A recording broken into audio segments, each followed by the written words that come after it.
সংগঠনের সম্মানিত সদস্যবৃন্দ আজকে এখানে উপস্থিত হয়েছেন। তারা অত্যন্ত কষ্ট করে আসছেন, ধৈর্য সহকারে আসছেন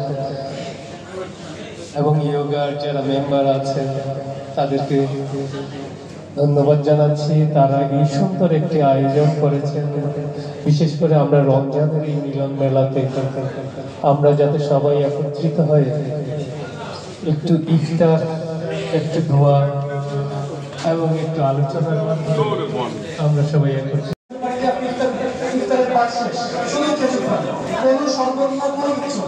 খেজুর এবং পান আপনি শুনুন, আমরা আমাদের একটু কম করে রেখেছি, সুপার ক্লিয়ার হয়। এরপর নামাজ পড়ে দেবেন, আসরের নামাজ পড়বে, মাগরিবের নামাজ পড়ে দেবেন।